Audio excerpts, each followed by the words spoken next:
What's up, everybody? P691000 here. Thought we'd do something a little bit special for Memorial Day weekend.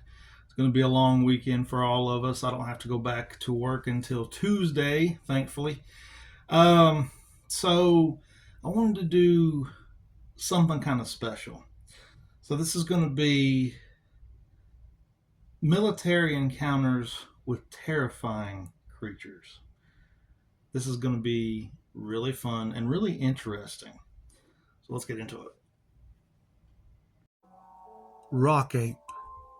While rock apes, or batutus as they are called in Vietnam, are nowhere near as well known as other cryptids, sightings of these mysterious creatures by American troops in the jungles of Vietnam throughout the course of the Vietnam War were surprisingly numerous, with many witnesses giving extremely detailed accounts of these sightings. One particular hill in Vietnam was the site of so many rock ape sightings it became known as Monkey Mountain. While no corpses of these strange creatures were ever recovered, or any clear pictures were ever taken of them, the fact that the sightings of them were so widespread and common throughout the war makes them worthy at least of an investigation.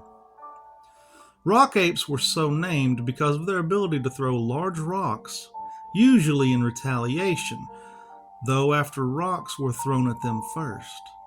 They were also said to toss grenades hurled their way back at the throwers on occasion.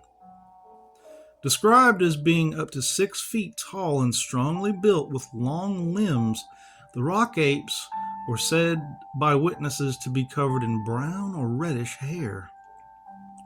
They were also thought to live in tropes rather than living a solitary existence, and their habitat was confined to remote areas of the jungle far from human habitation. At first, the descriptions of these creatures seems to point to the fact that they may have simply been misidentified orangutans. But while orangutans once did inhabit Vietnam, they became extinct there thousands of years ago. Also, much of what troops in Vietnam reported about the rock apes doesn't really match typical orangutan behavior. While orangutans are sometimes social animals, they spend far more time foraging alone. Another possible candidate for misidentification is the northern white-cheeked gibbon, which is native to Vietnam. Like the mysterious rock apes, these gibbons live in large social groups and spend most of their time in the trees, but the size depictions don't match up. Sightings of the rock apes by the Viet Cong and NVA troops were also common enough that an NVA general, General Hong Min Tai, organized an expedition in 1974 to try to capture or at least kill one of these legendary creatures. The expedition was unsuccessful, though, and no hard evidence of the existence of the rock apes was found. Another expedition, organized by Professor Vo Q of the Vietnam National University, was also unsuccessful. However, strange human-like but not human footprints were found in the jungle in 1970 by Professor Tran Hong V. He made casts of the footprints but found no further evidence of the rock ape's existence. Something quite striking about the many sightings of the rock apes reported by American troops is the fact that these creatures showed little to no fear of humans. They displayed this trait to such an extent that startled troops out on patrol in the jungle would often happen on rock apes at distances of only a few yards, often getting quite a fright as they thought they had just come across an enemy patrol rather than a group of monkeys or a group of apes.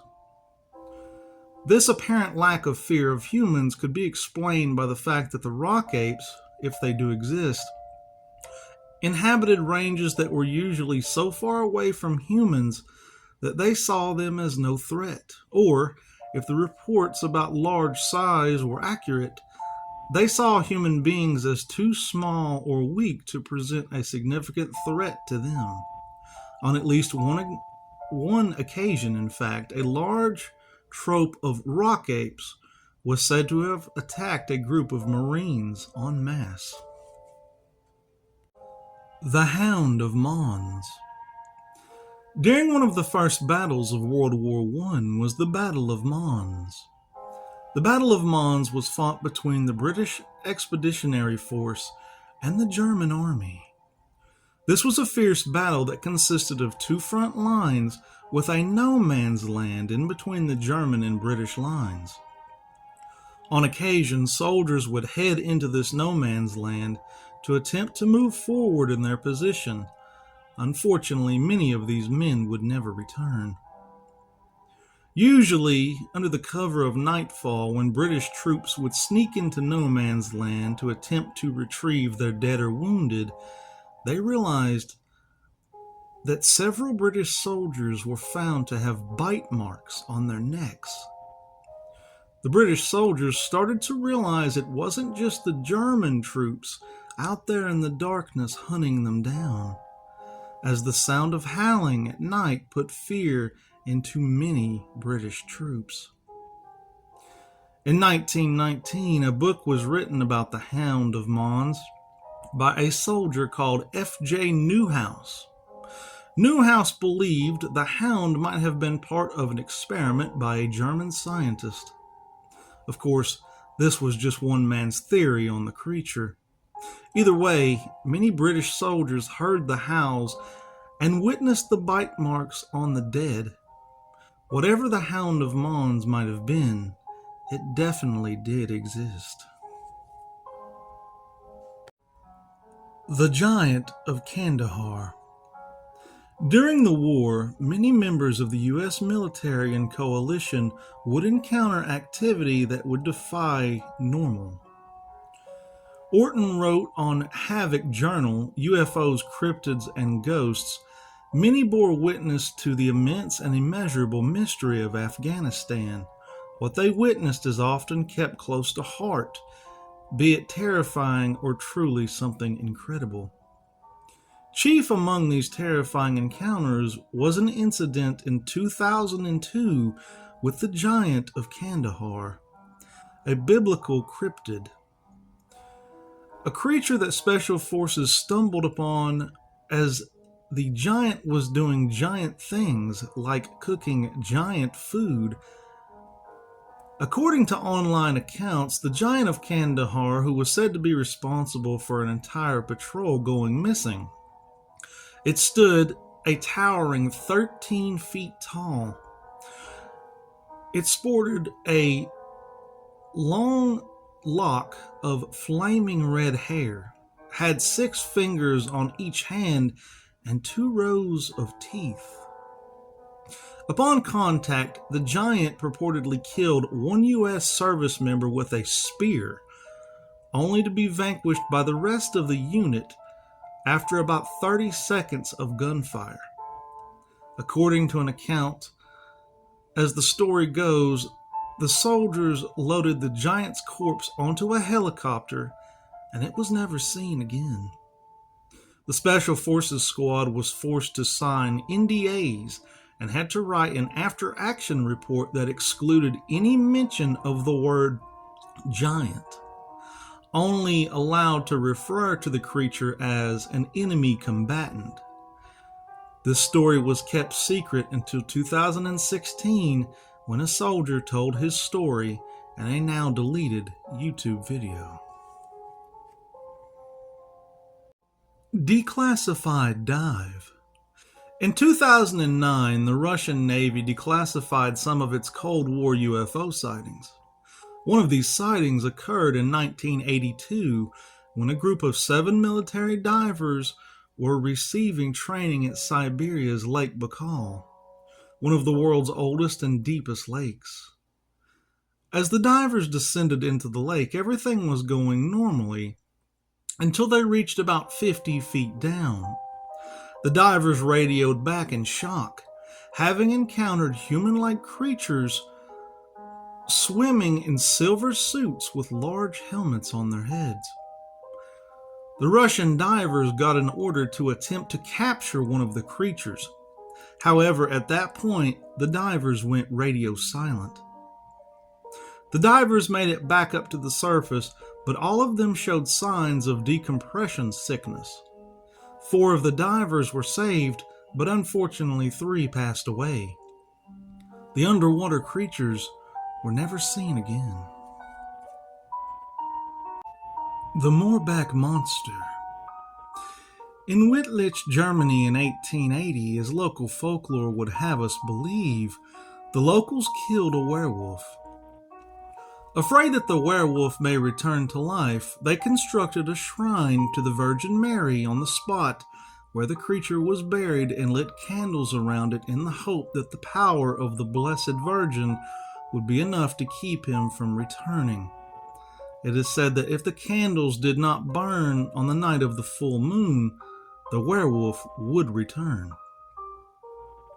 The Morbach werewolf is said to have been seen once in 1988 by a group of American soldiers stationed at Hahn Air Base near Wittlich towards the end of the Cold War. Supposedly, 3 technicians were off base for the night when they came across the shrine and saw that the candles had gone out. Either not knowing or not believing the legend, they thought nothing of it and did not bother replacing the candles. Later that night, an American security patrol was sent out to investigate a possible disturbance along the perimeter of the base. They came up the grisly sight of 3 mutilated deer, each of which had their throats ripped out and had been severely injured.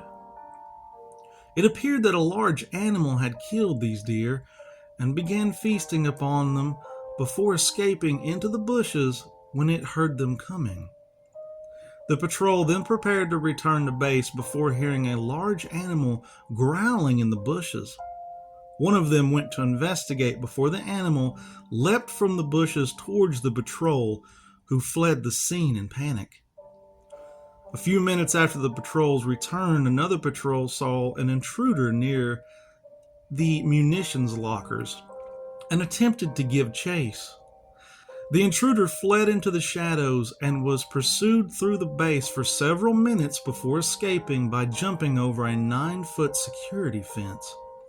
Only one soldier had been able to get a good look at the intruder in the dark, and he described it as a wolf-like creature that walked on its hind legs. Tracker dogs were deployed, but they were so afraid that they refused to pursue the creature. The candles at the shrine were relit the following day, and no sightings of the werewolf have ever been reported since. Haunted Helmand. In Helmand, Observation Point Rock, or OP Rock as the soldiers stationed there called it, it's indistinguishable from countless abandoned NATO or Afghan National Army bases or outposts. The odd string of barbed wire, packing from rations, discarded sandbags, these are the only indicators that anyone was ever really there. The rock that gives it the name is a nondescript 100-foot tall mound with a small collapsed tunnel system underneath, apparently built by the Taliban as a defensive position. When the U.S. Marines and British soldiers occupied the area and started digging to find or create defensive positions, they made a frightening discovery.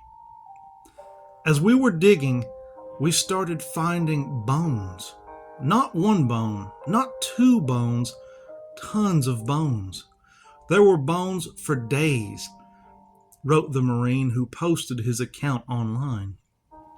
We could have built our whole observation point out of bones. Locals say that the area had been used as a grave site for centuries, and that it had also been the site of several massacres committed by both sides during the Afghan-Soviet War of the 1980s. I swear, There were muzzle flashes. I saw the dim flares again. It seemed like the entire position was being lit up, the Marine wrote. At first, I ducked for cover, but there was no physical or auditory evidence, just the lights. Then, almost as abruptly as it started, it ended, and I was back to looking at the land through a fuzzy green lens. Then I heard a Russian whisper in my ear that loosely translates to "drop your weapon." Others swore they saw and heard figures in the distance that no one else could see, experienced mysterious radio static, or felt drastic changes in the temperature. There also reported distressing psychological events, not unusual in a conflict zone, such as constant nightmares, episodes of sleep paralysis, and a constant feeling of being watched. They had adopted a local dog they called Ugly Betty, who barked loudly all the time, as if there was someone there. When one group of Marines passed control of OP Rock to the British soldiers, they said that they believed the place to be haunted. One Marine told the New York Times that he believed it was a conduit for paranormal activity. It turns out this same observation point was once held by Russian soldiers during the Soviet invasion of Afghanistan in the 80s. The Russians were overrun and killed by the Mujahideen, who buried the Russian soldiers on site. The American soldiers had basically been stationed on top of a giant tomb. P69 1000 here, everybody. Hopefully you guys enjoyed these stories. Thought it would be something, kind of unique, kind of cool to do for Memorial Day weekend. Thanks to everybody that served. I appreciate your service, living in and dead. Thank you all for the sacrifices that you've made and the things that you've had to do and endure. I know that they weren't always easy, but I do appreciate everything that you sacrificed for this country. So yeah, those were scary stories. Scary encounters, I guess, from soldiers from all around the world, from all kinds of different wars. I thought it was pretty interesting. I hope you did too. And until next time, peace, love. I love you all. Have a great day. Stay safe out there, and I hope you have a great Memorial Day weekend.